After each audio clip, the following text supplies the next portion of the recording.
May unlocking winahan, and in my life sa full-time mom / makeup artist / content creator. Hoy, laman.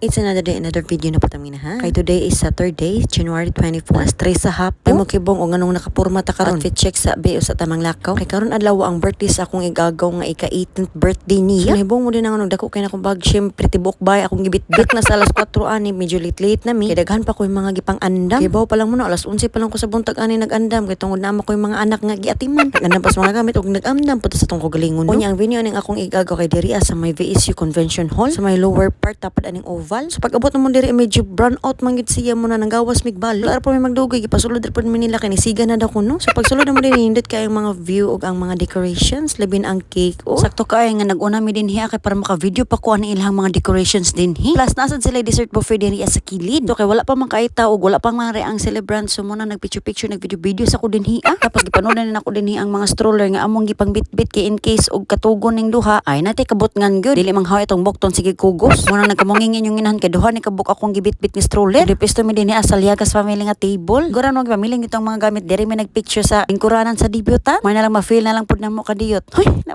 pag guman picture sa akong mga anak dito ang ari nagdagadagan na sila mura man sila nakabuhi sa halwa na po. Mura gilukop nila pagdagan ning tibuok function hall. Unya kani gawas mi na akong anak laki din mo na picture na lang taon po nag-video mi din hi. Unya pagsulod na mo diri gisugat mi ani ni Miss kay yung siyang ari do kung kunya palingkuron. Nya kanam ko mga anak di magsilbi. Kay mo do kung tong lamisa sa treasure. Isa man gud sa 18 treasure no. So mao tong pag human na mag-storya ni Miss nga mi nagpicture mi sa akong anak din na sa Golden Gate of the River. Unsa daw?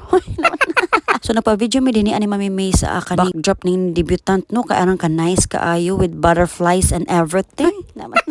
Labi na wala pa ang debutant so mo nagi-feel sa namo din ang venue. Goban sa feel the moment kay magdinaganay later. Naka-decide ko din ha ang ako bablihan ning stroller or di. Giingnan man mi nga manggawas sa dako mi or magpadapin sa mi kay magpicture sa dako ng debutant. So si Hes akong igagaw din ha ang pretty kaayo. Wala na kay ni namo disturbuhan ning debutant no kay magsugod na dali di ko na sila urimos. Ay man magpicture ba. So muna na sila nagsugod na sila din na kami din sa likod nagtambay mintras sa picture. Oban ang la familia. Guman na lag photoshoot din ha na malik na mi sa mga pesto ug mo na nila hang cater. Dili na tagabaybay mga cater no murag tagabato ni sila. Nice po kay ang arrangement sa ilahang mga tables kay murag gitag naa sa palasyo ug natay kauban nga princess. Bigyan na datong beauty ani sa koy gagaw. Bitaw ni delicate ra kog kuhaan ni video kay para lang gid ma-appeal siya sa akong vlog. Tod nangabot na pud ako mauban ni gagaw. Pero na lang gid ni sila late. So, unsang occasion kani gid sila pero may late. Mo nang halos wala may picture. So gitangkal na ako anak ng dini nga laki. Kay mao man na siya pinakakusog mo dagan so mo na siya og gihigtan.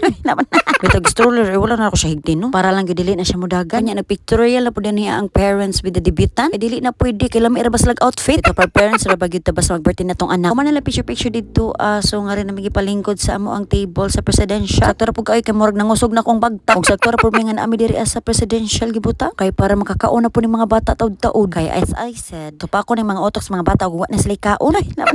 Para sa dili na mi mo pila dito sa kadaghanan. Usog na ra ba ni managan akong mga anak di na ko kagukod. Instead nga mo pila ta sa pagkaunan dili ni noon kay maginukod na ta sa tong anak. So thank you kay na Police Fam kay inyo mi gibutang diri sa presidential ug makita kay namang view din sa program later. So yeah man next part 2 sa akong vlog. Sumarto mga salamat sa inyong pagtanaw niyo Laban. Ciao.